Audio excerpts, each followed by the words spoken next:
Meus queridos, boa noite a todos.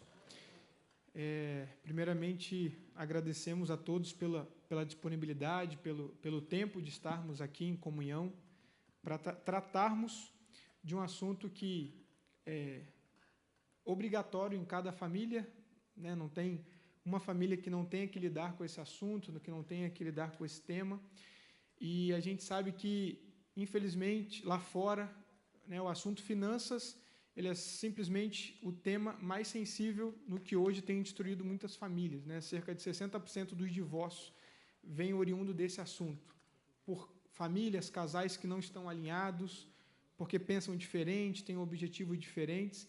Então, há cerca de 2 anos atrás, o Senhor visitou meu coração, ou precisou me convencer acerca do ministério através da área em que eu atuava, que era a área de finanças. E ali o Senhor me mostrou como a gente poderia impactar a vida das pessoas, trazendo à tona esse assunto. E hoje, quando a gente fala de muitos assuntos, a gente sabe que tem tantos livros, né? Então, se você vai para investimentos, tem diversos livros, para direito tem outros livros, são tantas referências. E quando a gente fala de finanças, não é diferente, né? A maior referência hoje mundial sobre finanças chama Warren Buffett, que é um senhor americano, que hoje ele tem, né, uma pequena reserva estimada em torno de 90 bilhões de dólares. Só que o que eu quero trazer aqui é que todos esses insights, todas essas sugestões, todos esses direcionamentos que o próprio Warren Buffett traz ao mundo, já estava contido num livro que existe há mais de 2.000 anos, que é a Palavra de Deus. Então, se você que é cristão e veio aqui hoje por esse motivo, saiba que a Palavra do Senhor, ela já tem todas as orientações que nós precisamos. Se você, por algum motivo, ainda não teve experiência, encare a Bíblia como uma literatura, como um livro, como todos os outros que a gente precisa ler e buscar orientações, e você vai ver que ali tem muitos conselhos e muitos direcionamentos também.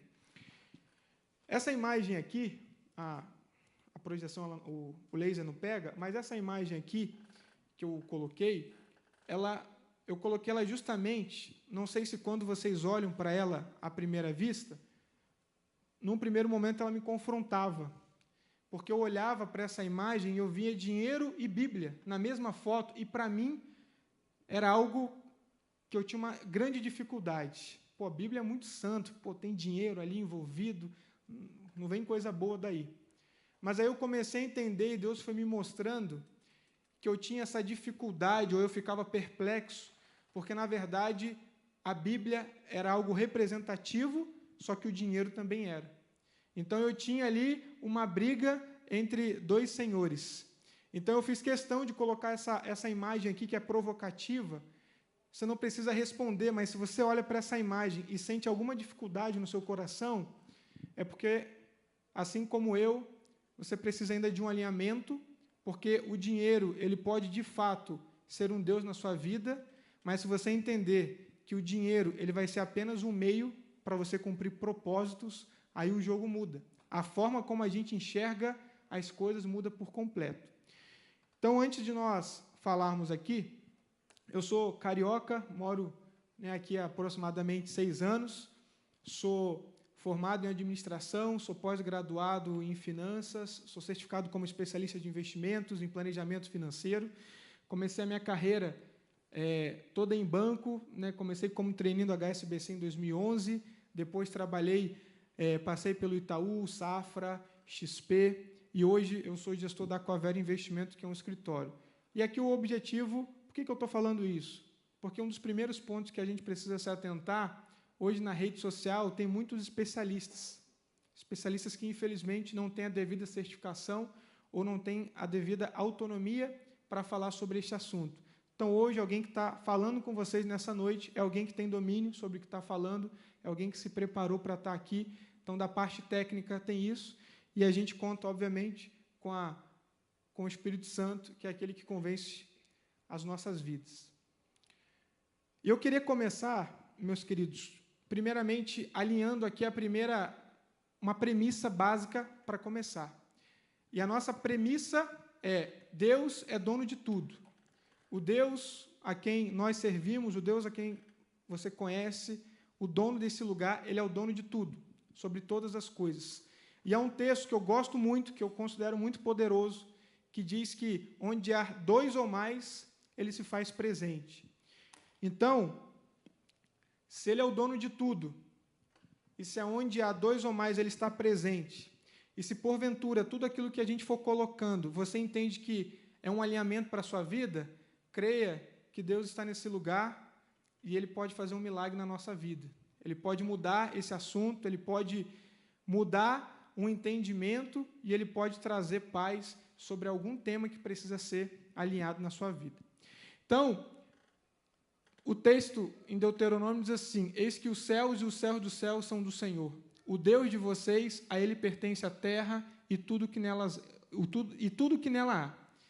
A palavra do Senhor nos afirma que Deus proveu maná por 40 anos. O Senhor alimentou 5.000 pessoas através de 5 pães e 2 peixes, e até o cabelo de toda a nossa cabeça estão contados. Então, essa é a premissa que a gente começa nessa noite. Sobre tudo que a gente vai conversar, saibam que aquele que inspirou a palavra de Deus, ele é o dono de todas as coisas. Dito isso, nós vamos trazer aqui alguns princípios. E através desses princípios que nós vamos falar, são princípios que a gente entende que quando nós orávamos por esse assunto, Deus colocou que haveria um alinhamento no nosso coração. E o primeiro princípio é propósito. Tem uma parábola do talento que diz assim: a um deu 5 talentos, a outro deu 2 e a outro deu 1, de acordo com a capacidade de cada um deles. Ou seja, cada um de nós recebemos talentos. Só que muitas vezes a gente acha que o talento ele é destinado apenas na igreja, na minha atividade, naquilo que eu sou usado na igreja. Não, a nossa profissão ela é um talento, ela é algo que você se destaca e que eu me destaco, e que através daquela situação, daquela função, Deus quer usar a nossa vida. Deus tem poder para usar e para nos fazer alcançar pessoas para o reino dele. Então, o primeiro alinhamento que nós precisamos ter é que há um propósito. Há um propósito que Deus tem para cada um de nós, seja qual for a sua profissão. Se você é médico, se você é advogado, se você é administrador, se você é empresário, você está ali por um motivo, você está ali por um propósito, porque a palavra de Deus nos garante que a cada um foi dado um talento, a uns mais, a outros menos, mas todos nós temos um talento. E tem um texto que diz assim: se vocês não forem fiéis na aplicação da riqueza injusta, quem lhes confiará a verdadeira riqueza? Então, a riqueza injusta é tudo que está nesse mundo. Tudo que há nesse mundo é uma riqueza injusta.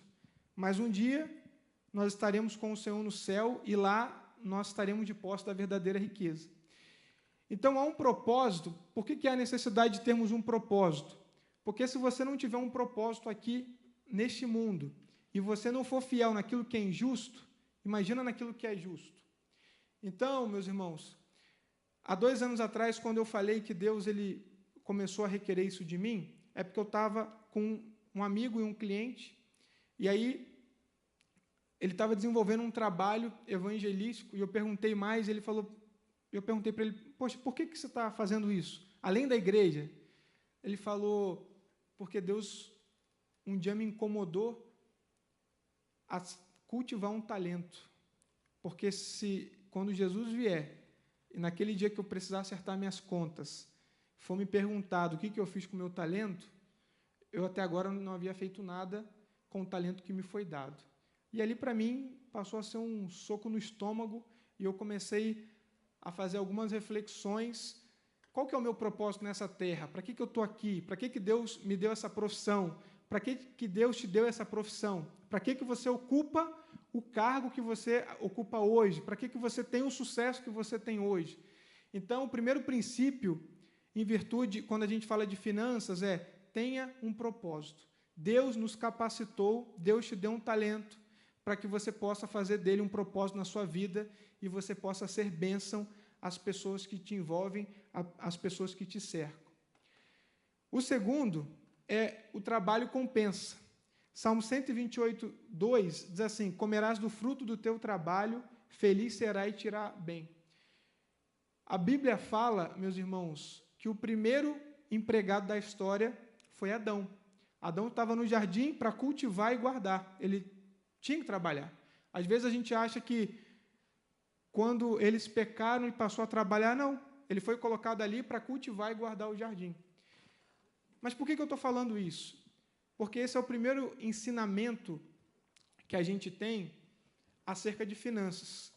Você quer construir a sua liberdade financeira? Você quer construir um patrimônio que você possa ter uma qualidade de vida? Você oferecer uma condição diferenciada para os teus filhos, para a tua família? Você quer fazer isso? Quem aqui quer fazer isso? Levanta a mão, por favor, só para eu saber se está todo mundo atento. A única forma de nós fazermos isso, meus irmãos, é através do fruto do nosso trabalho. É o que a palavra nos garante. Não existe nenhum produto. Eu desafio alguém me mostrar qual produto, seja ele financeiro, seja imóveis, que vai te trazer, que vai te enriquecer da noite para o dia, no curto prazo. Não existe. Mas através do teu trabalho, Deus pode te dar uma estratégia e você pode ter uma ideia, e aí sim, da noite para o dia, você pode mudar tudo. Mas não existe nenhum tipo de produto mágico que da noite para o dia você vai conseguir a sua independência ou liberdade financeira. Por que nós estamos falando isso? Isso aqui são manchetes.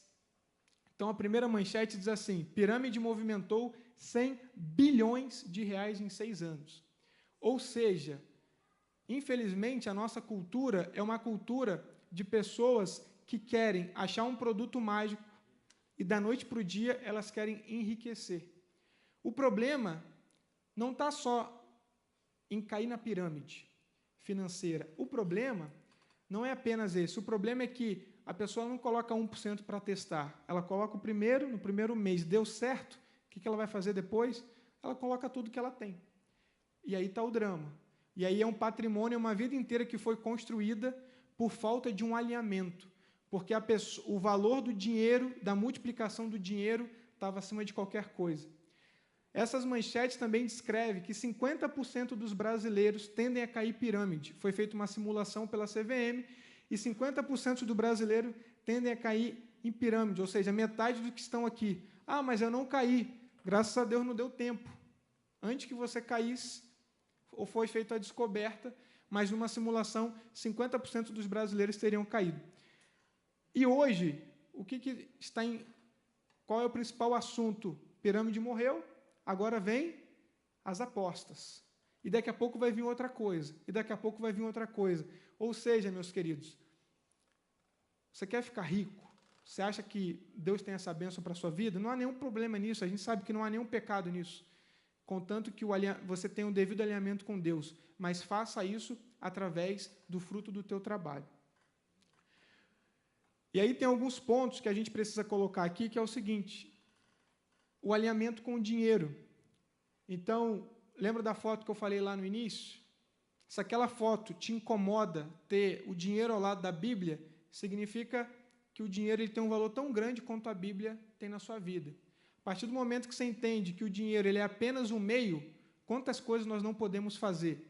Certa vez eu ouvi um pastor dizendo o seguinte: quantos bilionários estão ali fora, quantos milionários estão lá fora gastando dinheiro com prostituição, gastando dinheiro com adultério? Se eles estivessem aqui, eles poderiam estar levando o reino de Deus. Mas eu vou longe. Quantos de nós estamos aqui e que Deus não pode fazer de nós os investidores para o reino dele, para fazer prosperar, para fazer crescer, seja na nossa atividade profissional, seja como um investidor do reino? 86% dos brasileiros que investem em pirâmides estão endividados, ou seja, já estão passando por um momento difícil, e aí o que sobra, eles investem num produto que eles esperam por um milagre a fim de resolver os problemas.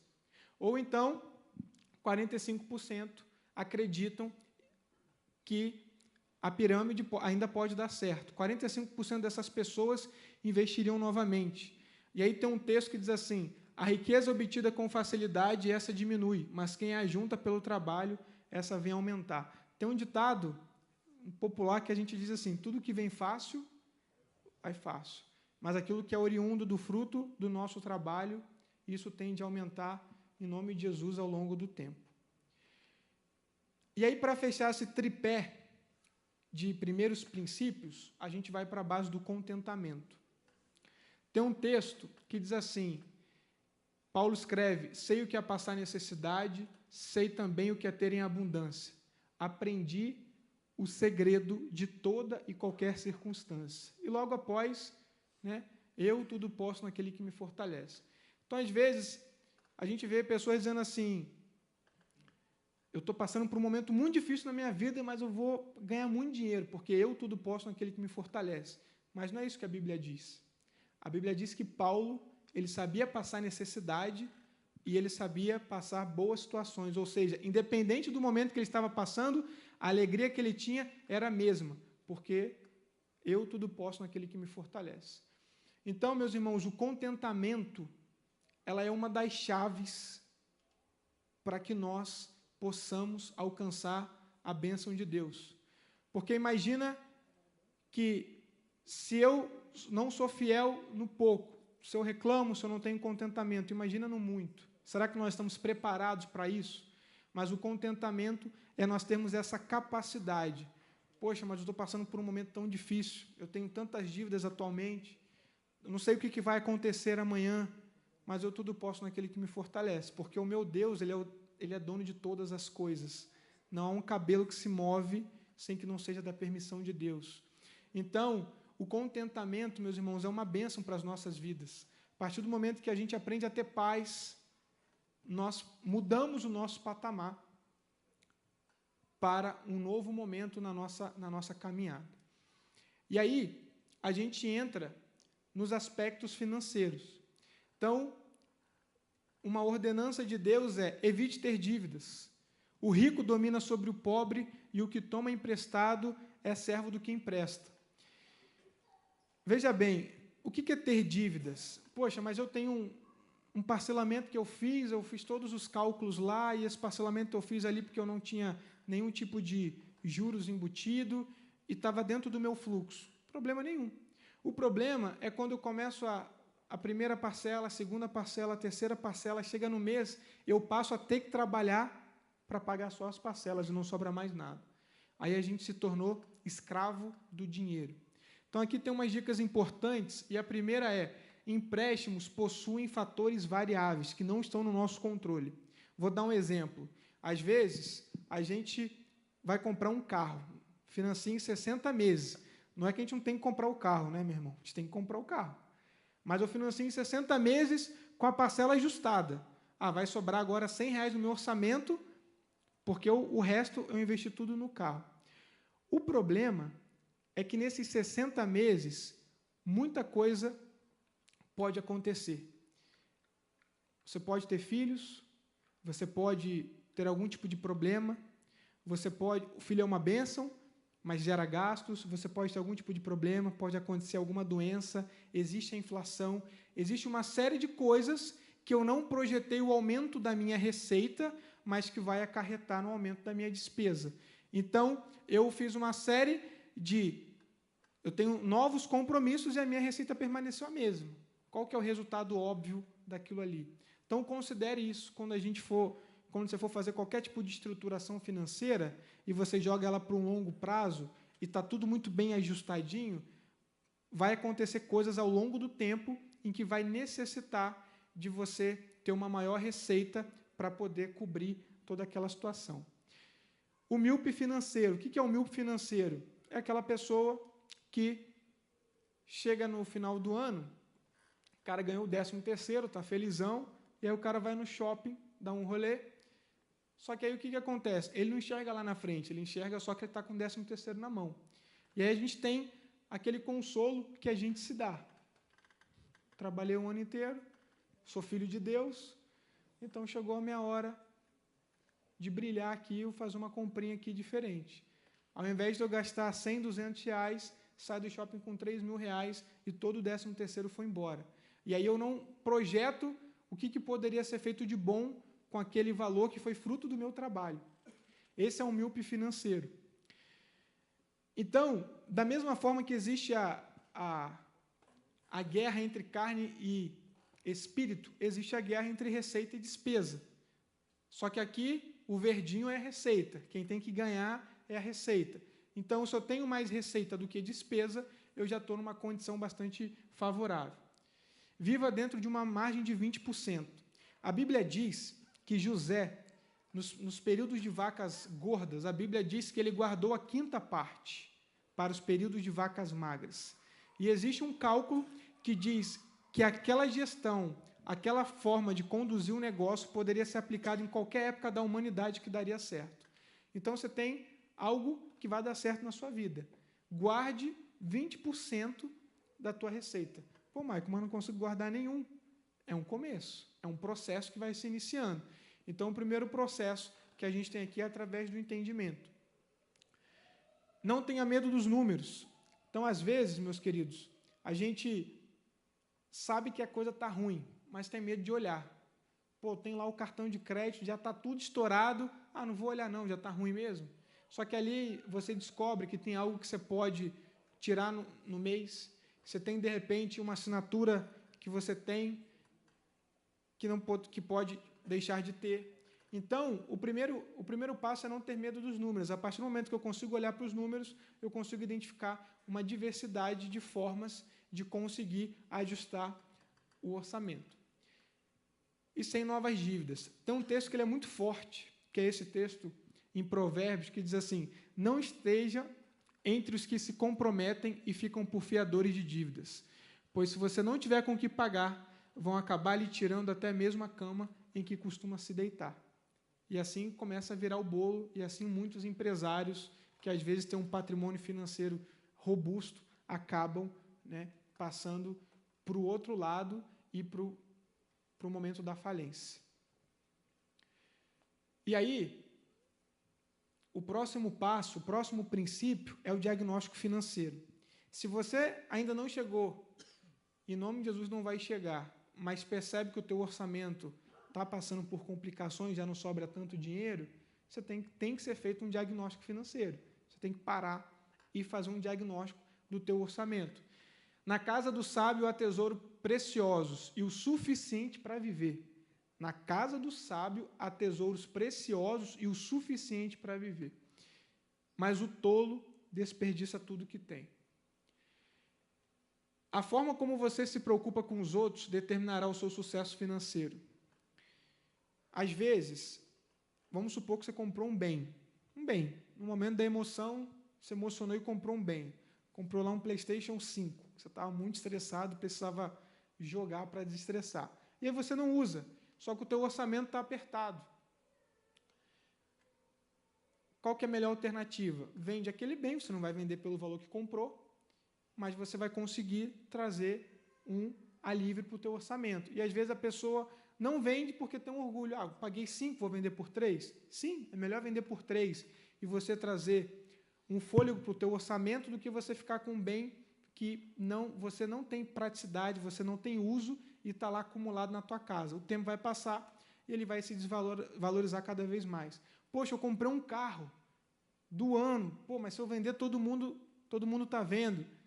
Você prefere falir com todo mundo vendo ou você prefere se estruturar trocando o carro, pegando um carro mais simples para poder reestruturar a sua vida financeira? Não pense no que deixará de ter, mas o quanto estará ganhando. Fale com seus credores. Meus irmãos, passar por desafios financeiros não é problema de ninguém, não é vergonha para ninguém. O problema é quando a gente passa a dever e a gente não tem nem a honestidade de conversar com essas pessoas. É ruim, não é? Quando a gente, em algum momento da sua vida, você já emprestou para alguém, depois você vai atrás, o cara vira o rosto.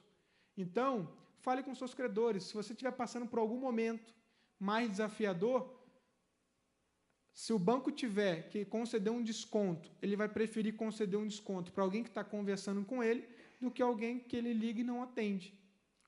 Porque o banco ele tem a majoração e ele precisa escolher para quem que ele vai conceder o maior desconto. Então, fale com seus credores. Aqui eu dou um exemplo de banco, mas isso se refere por uma questão de testemunho e por uma questão também de verdade. A inteligência financeira, eu gosto dessa frase que ela diz o seguinte: tomar decisões importantes para fazer você viver experiências que te motivam. Isso é o resumo de inteligência financeira. Porque, às vezes, a pessoa, o que vai te fazer você ter ali uma qualidade de vida não é o carro que você comprou, mas é a velocidade, a segurança e o conforto que ele pode te propor. Então, a experiência é muito melhor do que o bem e o produto. Só que, às vezes, você tem um item que ele te oferece a mesma experiência. E se você sabe que você não tem, naquele momento, aquela capacidade de ter aquele bem mais caro, para que escolher aquele bem mais caro se a experiência vai ser a mesma? Isso é inteligência financeira. E hoje tem muitas pessoas que não são inteligentes financeiramente, que é o que é mais caro, porque é o que traz status, mas traz a mesma experiência. Não sabeis o que sucederá amanhã. Então, poxa, Maicon, está sobrando um pouquinho de dinheiro. Se você não guardar, se você não souber gerir, você não sabe o que tem por vir amanhã. E a gente vive, nós vamos ver um pouco mais à frente, a gente vive através de ciclos financeiros. Então, eu preciso saber, eu preciso construir as minhas reservas, porque eu não sei o que sucederá amanhã. Um outro princípio é: tenha um plano, pois qual de vocês, pretendendo construir uma torre, não se assenta primeiro para calcular a despesa e verificar se tem os meios para concluir? Esse texto aqui é bem conhecido sobre isso, né? Então, como é que eu vou construir algo? Às vezes eu construo para depois eu saber se eu consigo. É o contrário, primeiro eu vejo se eu consigo, para depois eu construir. Isso já traz um alívio gigantesco. Aqui tem uma regra que a gente criou, chamada ABCD, para você aprender a priorizar o teu orçamento. Então, o que é o A? A é gasto com alimento básico. Então, decora ali. A vem de alimento. O que é o básico da sua vida? É ali que eu vou gastar primeiro. Então, o meu salário. Como é que eu vou escolher? Poxa, eu tenho 10 mil reais aqui no exemplo e meus cálculos, se eu for comprar tudo que eu quero, dá 13. Como é que eu priorizo? A, B, C, D. Então, primeiro é o alimento. Segundo, é o básico. É água, luz e IPTU, é sobrevivência. Então, quando eu falo de alimento, o básico para mim é sobrevivência. Quando eu falo do básico, o básico para o meu conforto, para a minha manutenção. O C é o contornável, aquilo que melhora a sua qualidade de vida, mas pode ser cortado. Por exemplo, uma mensalidade escolar. Meu filho estuda numa escola boa, mas não vai dar certo esse ano, você consegue contornar aquilo. A partir do momento que você consegue, de novo, propor aquela qualidade, você consegue voltar para aquilo. E o último, desnecessário, itens não essenciais. E aí eu coloquei como exemplo a famosa Netflix. E, às vezes, quantas assinaturas nós não temos? Netflix, Prime Video, HBO e por aí vai. E quanto recurso a gente está empenhando em coisas que, no mínimo, a gente está um pouco desalinhado aqui com o propósito que Deus tem para nós. Porque a partir do momento que eu tenho, eu vou assistir e quantas horas aquilo ali acaba nos tomando. Quando a gente olha para o orçamento aqui, depois eu vou compartilhar com aqueles que quiserem, aqui a gente vê justamente a previsão e o realizado. Por que tem que ter a previsão e o realizado? Porque a previsão é aquilo que eu previa no início do mês. Poxa, esse mês eu vou gastar 10 mil com as minhas contas. E aí eu passo a projetar ao longo dos meses. Por que isso é essencial, meus irmãos? Imagine o seguinte, eu fiz uma parcela de R$300. Quando chegou a décima da décima, 10 de 10, o que acontece naturalmente? Já que acabou a parcela, o que eu faço? Eu vou renovar, é óbvio, eu vou comprar outra coisa de R$300, não sou bobo. Então, quando eu começo a prever, a jogar projeções, e eu já tenho uma concepção de investimento, eu começo a dizer o seguinte, caramba, lá em novembro vai me sobrar R$300, eu já consigo destinar isso aqui para uma outra reserva. Então, por isso que eu preciso ter aquilo que é projetado, aquilo que é o previsto e o realizado ao longo do tempo, porque eu consigo fazer um desenho a médio e longo prazo. E aí algumas dicas importantes, alguns cases diários. O que é melhor? Alugar ou financiar imóvel? Consórcio ou financiamento imobiliário? Comprar imóveis ou fundos imobiliários? Aplicar num CDB de 14%, de 120% ou uma LCA? O que é melhor? Eu não quero aqui entrar em confusão com ninguém, né? Só para eu saber. Quem é que trabalha com consórcio, levanta a mão. Temos um irmão ali, outros ali. Amém. Não vou trazer nenhuma dificuldade. Só que existe uma matemática, e a matemática ela é exata. Existe um produto adequado para cada experiência. E aí faz parte do nosso papel a gente ser honesto e transparente com aquilo que a gente vende ou trabalha. Então, existe sim um momento em que eu posso ter um financiamento imobiliário que ele vai ser melhor do que um consórcio, e existe um momento que o consórcio, por exemplo, vai ser melhor do que o financiamento imobiliário. Só que isso é só a matemática. E aí tem um texto, meus irmãos, que diz assim: ouça conselhos e receba instrução para que seja sábio. O problema é que muitas das vezes eu olho e falo assim, não, eu domino isso aqui, eu vou fazer. Aí é o começo do fim. Porque ninguém sabe tudo.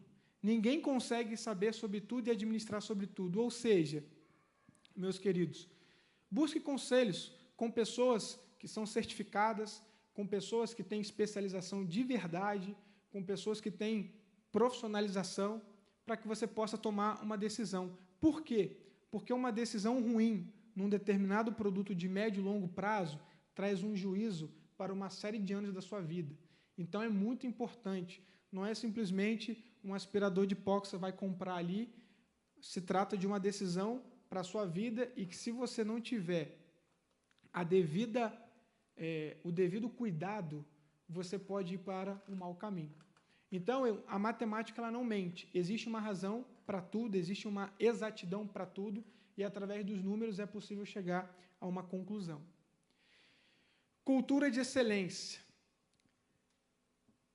Esse texto é muito marcante para mim, em Juízes, que a palavra diz assim: cada um fazia o que achava mais certo. Ou seja, cada um fazia aquilo que era uma verdade absoluta.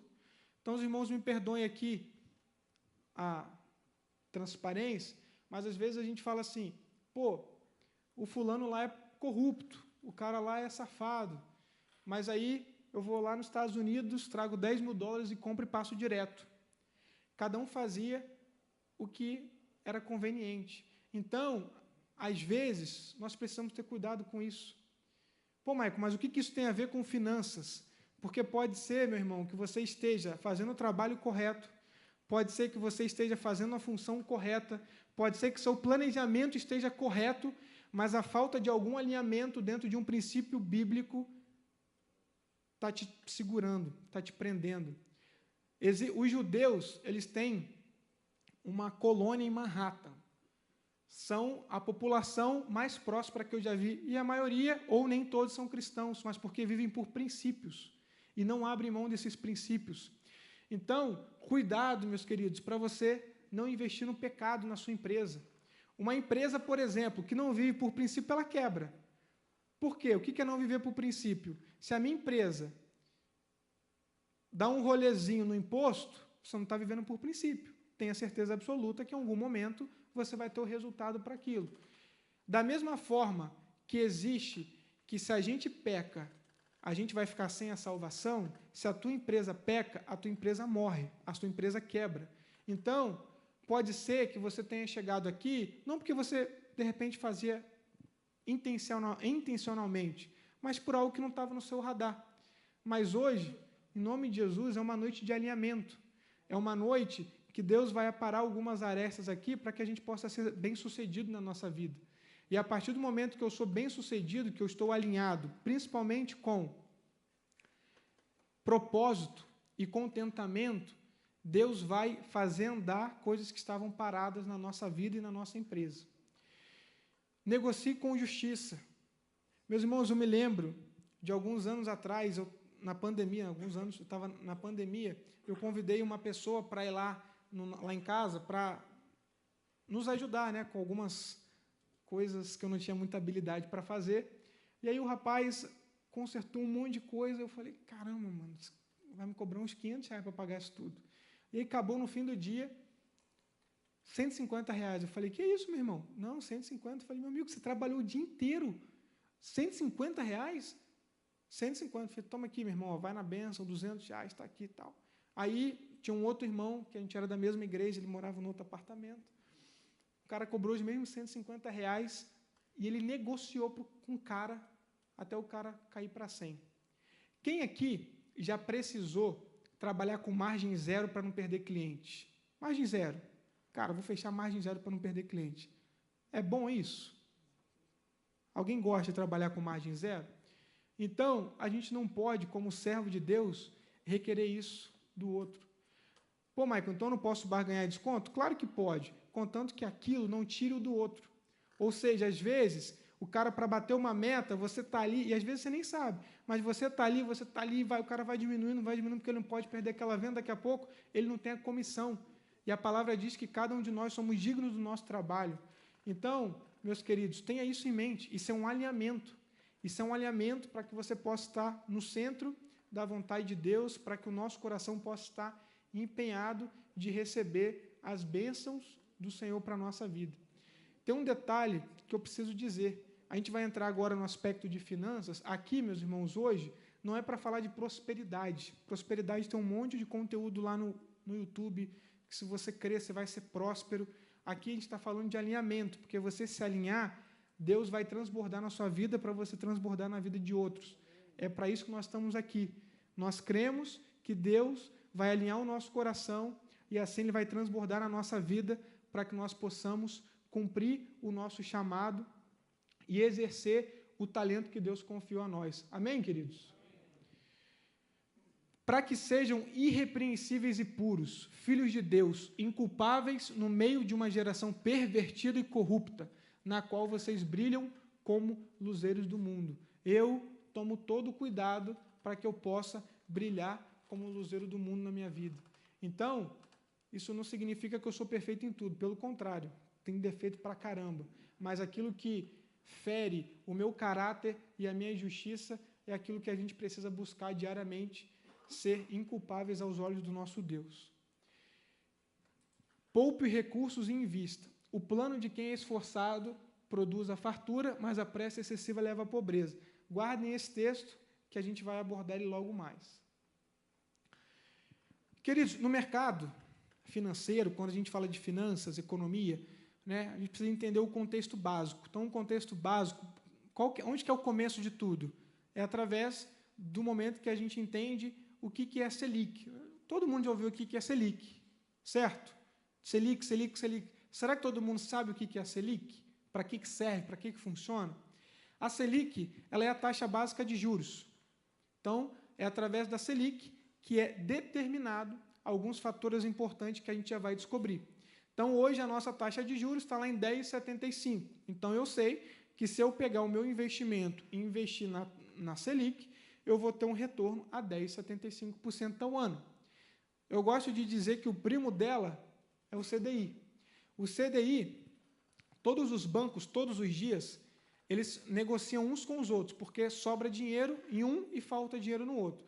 Então, eles emitem um certificado, chamado Certificado de Depósito Interbancário, e aí isso gera um spread, e isso é o CDI. Então, a Selic e o CDI, eles andam juntos. A diferença é muito pouquinha. A CDI, ela paga um pouquinho a mais, porque ela é a taxa padrão, e os CDI são destinados a títulos privados, dos bancos, né, das empresas, dos bancos. Tudo que diz banco, a gente está acostumado a ouvir falar em percentual do CDI. Só que a Selic, ela tem algumas importâncias. A primeira importância é que ela é a taxa básica de juros, como eu já falei aqui. Então, hoje, a nossa taxa básica é 10,75. Então, se você for no banco, ele dificilmente vai querer te pagar mais do que isso, a não ser que você barganhe com ele. Só que também, por outro lado, é o que você pode exigir. Cara, se você não me pagar 10,75, não faz sentido eu ficar aqui com você. O segundo ponto é que a Selic, ela afeta o dólar. Como assim?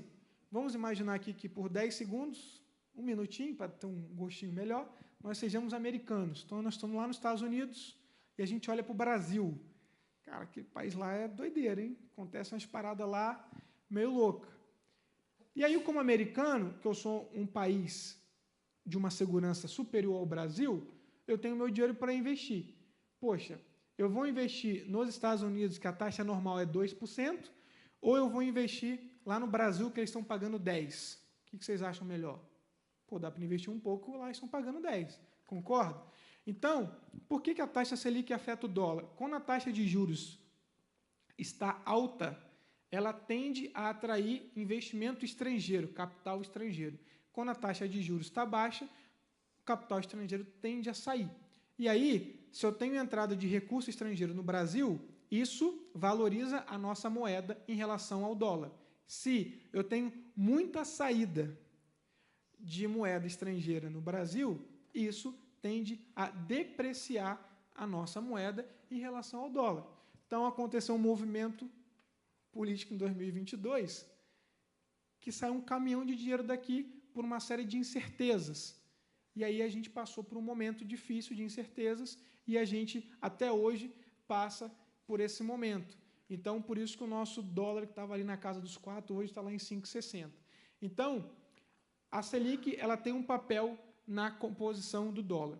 Ela serve como referência para o CDI, que eu já expliquei. Ela controla a inflação. Como controla a inflação? Através do que a gente chama de política monetária. Se hoje a taxa de juros está alta por um motivo, ela aumenta para eu diminuir a atividade econômica, para as pessoas comprarem menos. Então, a inflação baixa. Se a taxa de juros, se a Selic está baixa, a galera, meu amigo, vai comprar igual um louco, parcelado mesmo e não tem problema. E aí o que acontece? Isso aumenta a atividade econômica e a inflação tende a aumentar porque eu vou ter uma demanda maior do que a procura, então falta produtos, aumenta o preço. Ela serve como rentabilidade para os investimentos, ela é definida pelo Copom, que é o Comitê de Política Monetária, ela serve para mudança de perspectivas, essa que eu falei, aumento de taxa de juros, política restritiva, eu quero dar uma estabilizada no mercado para a inflação abaixar, diminui taxa de juros, política expansionista, eu quero aumentar a atividade porque a inflação está baixa, então eu posso aumentar a atividade econômica. E aí, vamos entender na prática, a gente trouxe alguns cases de teoria, vamos entender na prática. Tem um texto, que é da parábola dos talentos também, diz assim, quando o Senhor fala para um daqueles homens que não multiplicou o talento. Então, você devia ter entregado o meu dinheiro aos banqueiros, e eu, ao voltar, receberia com juros o que é meu. Então, aquele homem não multiplicou e enterrou. Então, além de não ter multiplicado, a moeda depreciou porque não rentabilizou. Então, vamos entender o seguinte, se eu tenho R$1 milhão, nós recebemos aqui, cada um de nós, recebemos R$1 milhão, e aí eu vou lá no banco e o banco fala assim, cara, eu tenho um produto maravilhoso para você, eu vou te pagar 70% do CDI. Como você até esse momento não tinha entendimento do que era isso, você obviamente falou, pô, legal. Então, esse R$1 milhão em um ano renderia 77 mil, está vendo ali, ó, 70%, 1 milhão e 77 mil. Em 20 anos, ele teria rendido 4 milhões 738 mil. Mas agora você aprendeu que se a Selic me paga, se eu aplicar na Selic, ele vai me pagar exatamente a taxa de juros, se eu for no banco, o banco tem que me pagar pelo menos 100% do CDI para se parecer com a Selic. Fechado? Então, se eu conseguir isso, em um ano eu vou ter 1 milhão e 100. Em 20 anos eu vou ter 6 milhões 769 mil. Eu estou falando de 2 milhões de reais por uma simples barganha de percentual de taxa de juros. Eu tenho certeza que tem bastante gente que tem 70%, pelo menos 90% da taxa de juros, e falta esse cuidado, porque ali já é um percentual de barganha que pode trazer um impacto para a sua vida daqui a um determinado tempo. 2 milhões de reais, meus irmãos, hoje, a um juro de 1%, a gente está falando de 20 mil por mês em renda passiva que dá para ser transformado.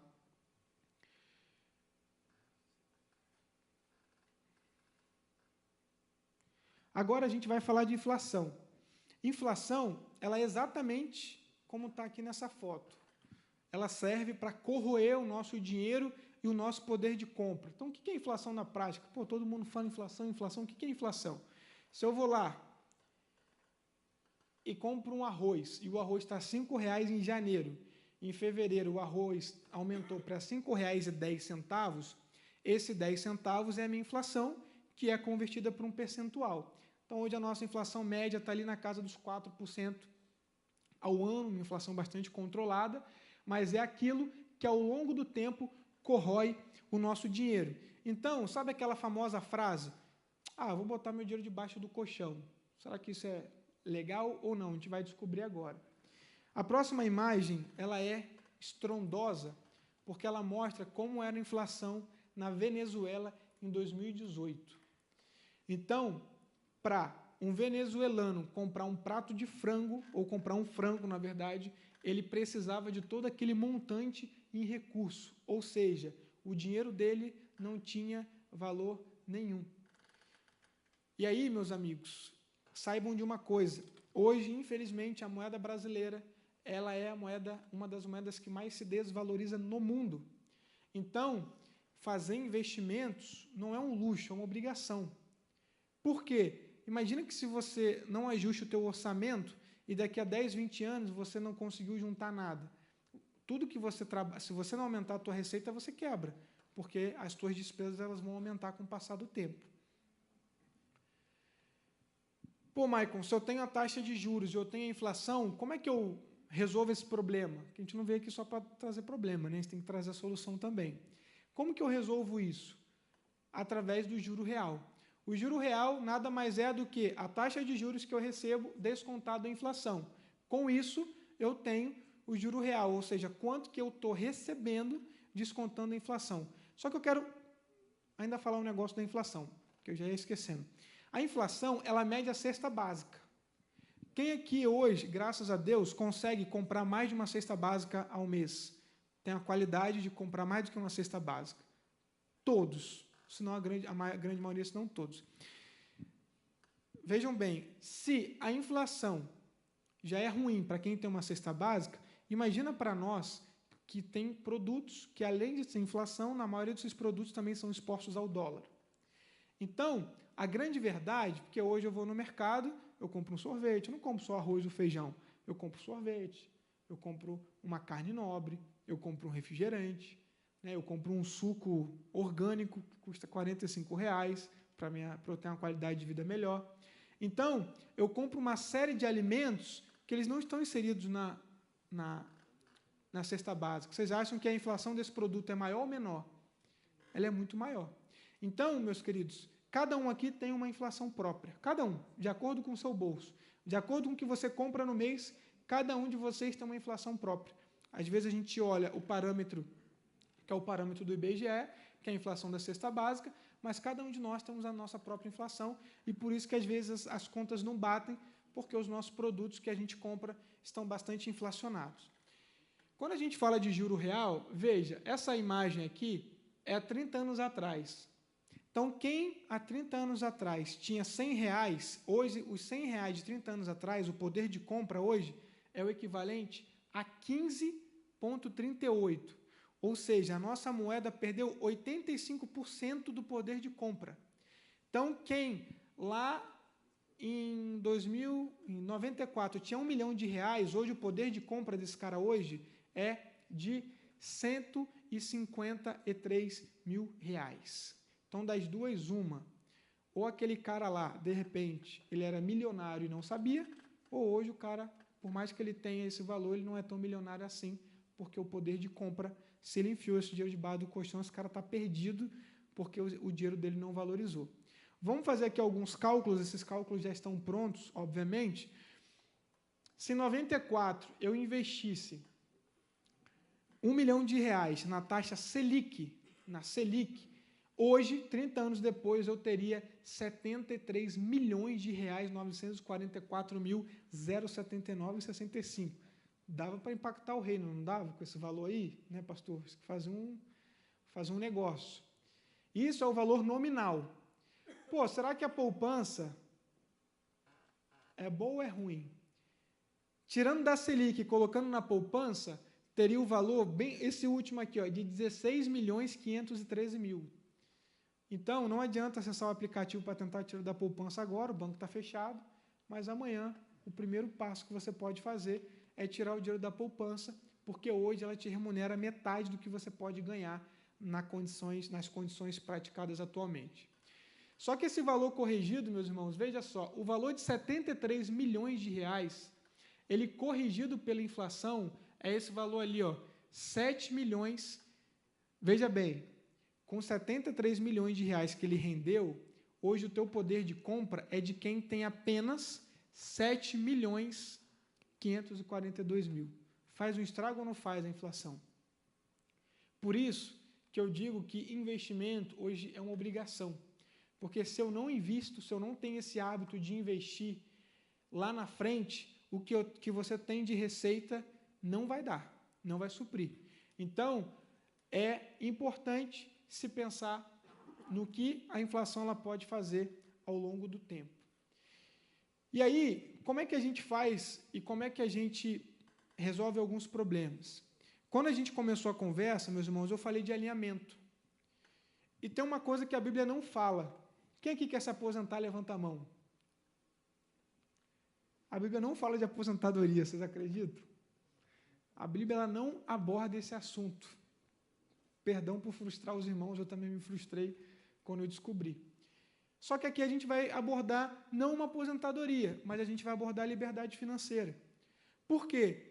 Porque Deus te chamou não para você daqui a alguns anos se aposentar e só viajar, mas Deus te chamou para você ter uma situação financeira tão boa e tão estável que você vai poder diminuir a sua capacidade produtiva e aplicar o seu tempo no reino de Deus.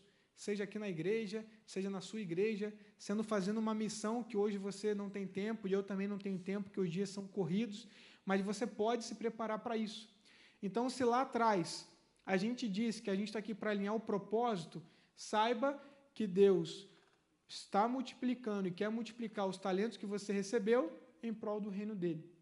Então, quando a gente fala de construção de patrimônio, existe uma divisão, um modelo americano, criado por uma senadora americana, que diz que você consegue trazer eficiência se você estruturar a sua reserva da seguinte forma: 100% do teu dinheiro, eu trouxe um exemplo ali de 10 mil reais, 50% padrão de vida, e ali obviamente já entra dízimo porque é uma primícia, 30% desejos, então, poxa, eu quero trocar de imóvel, eu quero trocar de carro, eu quero viajar, e 20% investimentos. Essa senadora ela não é cristã e sem ela querer, ela acabou coincidindo com o princípio de José que a gente mencionou lá atrás.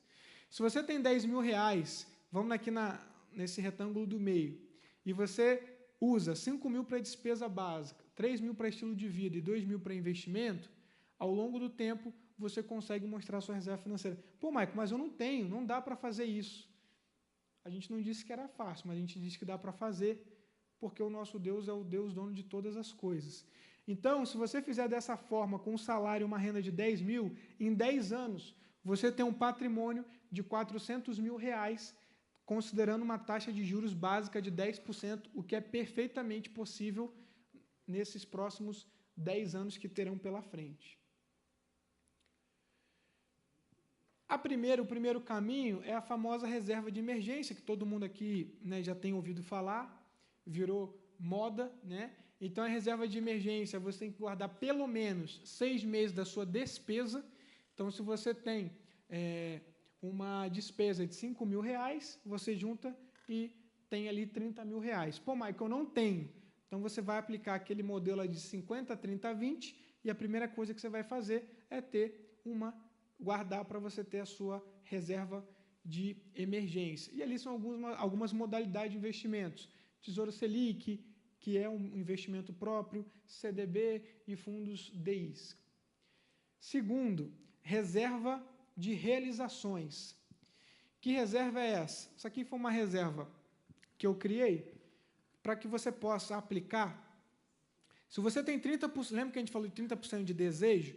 Você pode pegar 20% desses 30% e começar a guardar porque você quer ter um imóvel você quer comprar um imóvel. E os outros 10 você usa para, sei lá, academia, jogar bola, o que você quiser fazer.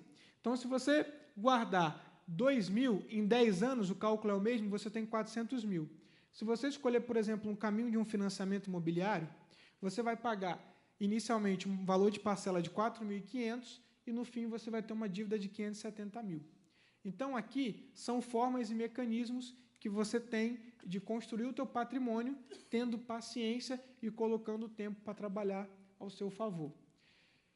Quem trabalha com a mão ociosa fica pobre, mas o que trabalha com diligência enriquece. O que é isso?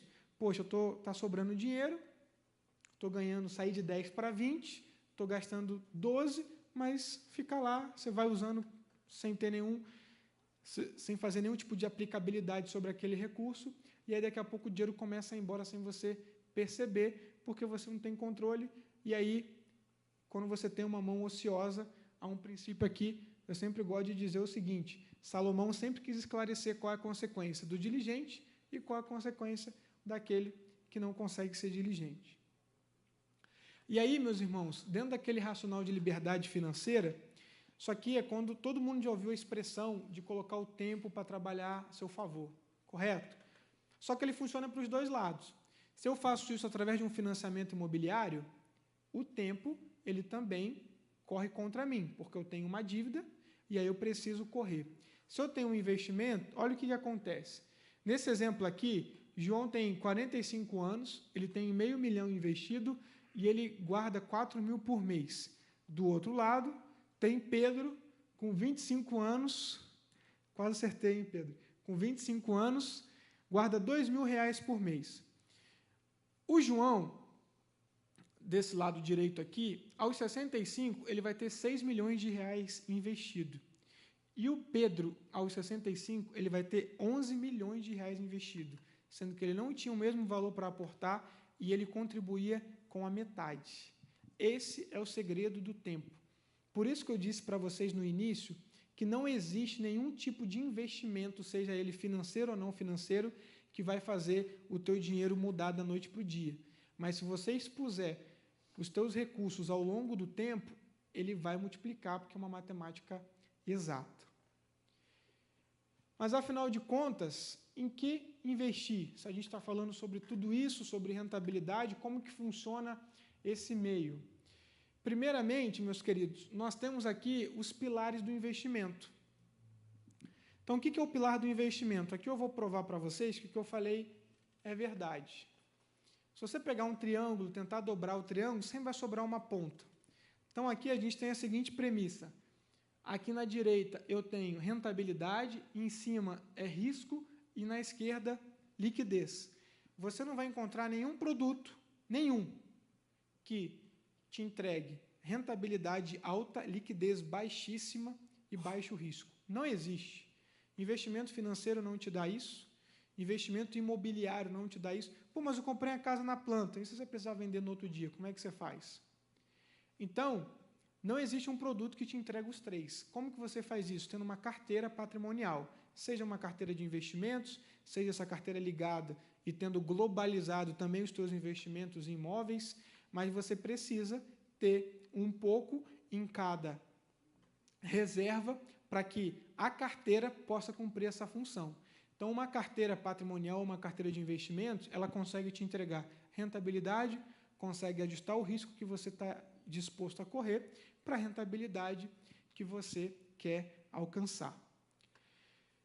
Aqui é uma escala de rating. Eu achei que eu tivesse até tirado isso aqui. Então, o que é uma escala de rating? É a forma como são medidos os riscos do nosso país e dos nossos investimentos. Então, agora, de uma forma milagrosa, literalmente, nós acabamos de sofrer um upgrade no nosso risco, né? O risco país, nós tínhamos um risco, e aí tem uma agência americana, 2 agências americanas, que avaliaram que a nossa qualidade de calote, ela diminuiu, então a gente conseguiu subir um degrauzinho. E é assim que nós avaliamos os investimentos. Se eu for investir num produto XYZ, como é que eu sei se ele é confiável ou não? Através do rating de crédito. O melhor é o verde lá em cima, que é o AAA, onde oferece a melhor qualidade de crédito possível. Quando eu vou investir em títulos, né, em investimentos básicos em renda fixa, eu tenho basicamente 3 premissas, 3 formatos, ou 3 modalidades, essa é a melhor palavra. Modalidade 1, título bancário, que é o CDB, que a gente ouviu falar, LCI, LCA e letra financeira.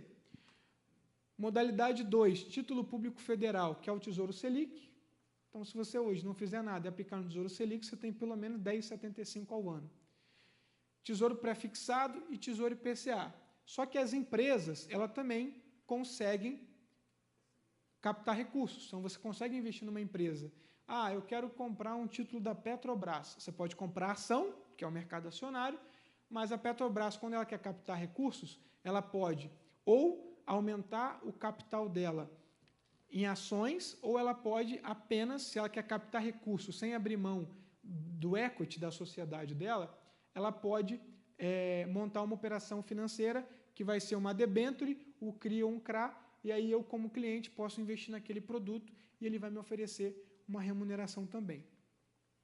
E aí aqui é a tabela de tributação em renda fixa, que é o básico, né? Então, a tributação em renda fixa ela ocorre de 0 a 6 meses, 22,5%, de 6 meses a 1 ano, 20%, de 1 ano a 1 ano e meio, 17,5%, de 1 ano a 2 anos, 17,5%, e acima de 2 anos, 15%.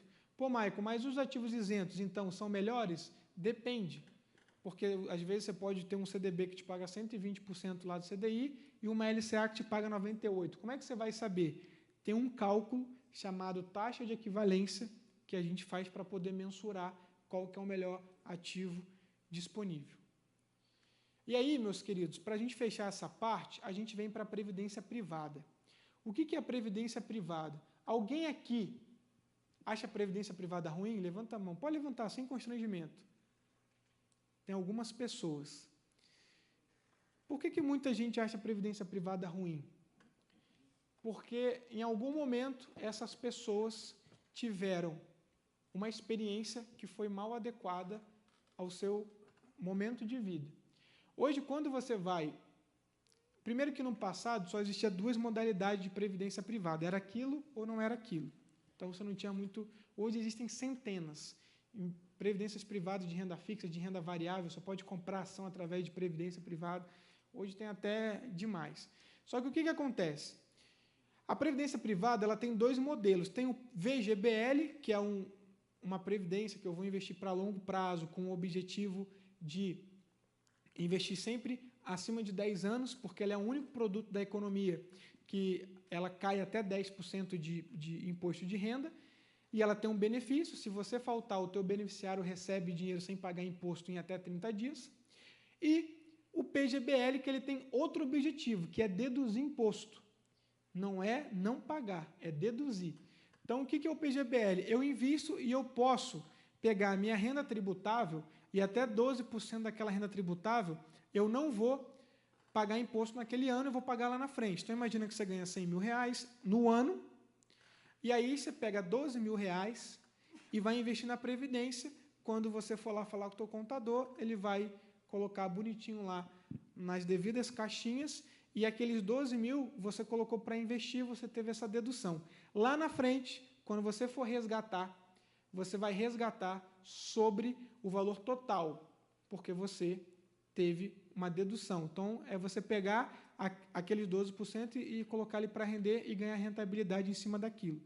O VGBL é diferente, porque quando você resgata, ele é um fundo comum, que é só uma previdência, você pode resgatar ele e você só vai pagar imposto sobre o lucro, sobre os juros. Só que hoje são alguns dos melhores produtos no nosso país que te conseguem oferecer um formato, através do seguro de vida também, um formato de sucessão patrimonial, e você, não adianta nada você ter 10 milhões de reais, no outro dia você cai duro no chão, e aí a tua família não consegue ter acesso ao dinheiro. Por quê? Porque você vai pagar inventário.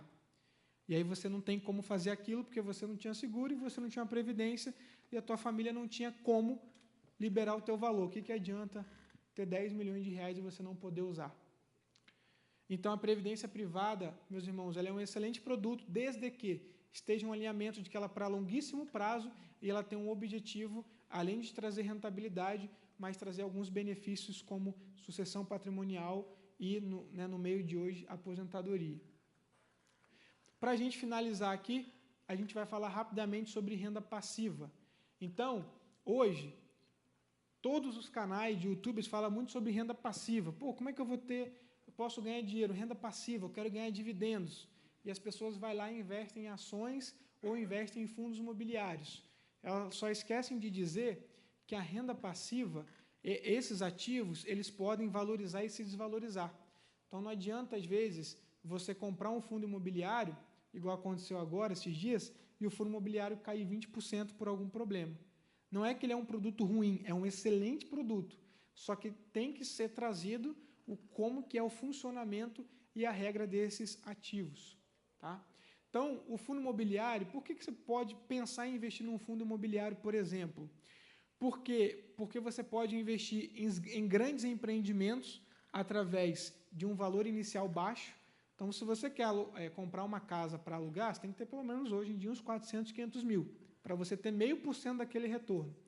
Aqui você pode começar com 10 mil reais. Tem uma gestão profissional, então o fundo dificilmente vai comprar uma casa ou um imóvel, tem vários imóveis, então o risco está diversificado. E ele tem menos burocracia e dor de cabeça. Se você se irritar, no outro dia você vende, em 2 dias ele está na tua conta. Então, para você vender um imóvel, vai ser difícil você conseguir vender em 2 dias. O cara não tem chance de destruir o teu imóvel, porque você está investindo num fundo, o imóvel não é teu. Então, eu não estou dizendo, meus irmãos, que isso aqui é melhor do que alugar imóveis. Eu estou dizendo que é uma forma que você tem de diversificar os investimentos. E aí, obviamente, ele tem a questão de imposto, porque atualmente ele ainda é isento. Então, imagina que você ganha em aluguéis 100 mil reais na pessoa física. Você vai pagar 27,5% de imposto. Tem lá 100 mil reais em vários imóveis, você vai pagar imposto. Ah, Maico, mas eu fui esperto e tenho uma holding. Você vai pagar 11,30%. 11,30%, nesse caso, 11 mil reais. Quando você investe num fundo imobiliário, você não paga imposto porque ele ainda é isento. Então, como eu disse, hoje, atualmente, ele é um produto que oferece uma remuneração melhor do que um imóvel físico e, além disso, de te dar liquidez maior, você ainda consegue ser remunerado de forma isenta. E aí, ciclos financeiros. Aqui é um ciclo emocional. O que eu quero dizer com isso, meus irmãos? A história da humanidade mostra que a gente vive por ciclos. Nada é duradouro. A taxa Selic não vai ficar 10,75% para sempre, como ela não ficou a 2% para sempre quando ela estava. Só que existem ciclos e a gente precisa saber entender isso. Não adianta eu comprar uma ação, por exemplo, num momento em que a gente entende que é um momento de baixa, porque eu quero que ela suba e ela vai cair. Da mesma forma, como não adianta eu estar num lugar e eu pegar todo o meu dinheiro e comprar em, por exemplo, imóveis, como teve em 2008 e teve um crash imobiliário. Então, o que eu quero dizer aqui não é para mostrar o que é ruim ou bom, mas é para mostrar que existem ciclos. E se os ciclos não forem respeitados, nós podemos perder naquilo que a gente investiu. Então, aqui nesse exemplo, é um cara que compra uma ação. Em 2019, as ações só subiam. Então, qualquer ação subia. E aí, como o brasileiro ele tem um entendimento diferenciado do potencial dele, o que ele falava? Aprendi a fazer day trade. Então, eu vou fazer day trade porque agora eu aprendi. Tudo sobe e eu aprendi. E aí, o que acontece? Aqui é o ciclo emocional. O cara começa otimista, depois ele fica animado. Quando ele chega lá em cima, ele está eufórico. Cara, eu vou parar de trabalhar e vou ser day trader porque agora eu descobri, finalmente, o meu talento. E aí, o jogo muda, porque são ciclos. E aí o cara passa a passar por ansiedade, negação, desespero. Quando chega lá embaixo, ele está entrando em depressão, ele fala, quer saber, eu vou vender esse papel porque o mercado vai cair. Quando ele vende, o papel sobe. Isso aí é o princípio de Jonas. Se você estiver no lugar errado e não estiver alinhado, você pode ter perdas significativas no teu patrimônio. Da mesma forma, acontecem as crises. Então, aqui é para mostrar que houveram muitas crises, todas elas se recuperaram, mas os ciclos precisam ser respeitados.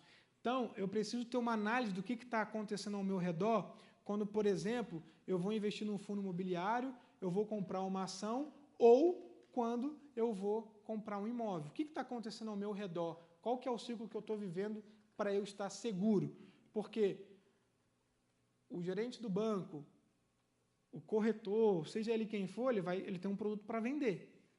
Só que o resultado é teu. Então, vou reforçar aqui, os ciclos, meus irmãos, eles precisam ser respeitados. Para a gente finalizar, o último princípio, esse texto eu acho que é um texto também maravilhoso, diz assim, não deixe que a bondade e a fidelidade abandone você. Algumas semanas nós tivemos aqui o Atoto, né? Quem veio aqui no Atoto? Quem teve o privilégio? Foi uma bênção, né? E aí teve um momento ali de oferta, teve momentos ali de muitas bênçãos, e está tudo certo. E aí, no final, teve ali aquele momento que a gente poderia apadrinhar alguém, né? Poxa, eu vou apadrinhar alguém, vou... E aí aqui uma experiência particular, eu consegui colaborar, cheguei em casa e eu falei, poxa, queria ter colaborado mais. Aí eu fui olhar, fui fazer meu diagnóstico financeiro, aí eu cheguei lá e descobri que eu tinha, nem lembrava disso, eu tinha 3 assinaturas de TV, de streaming.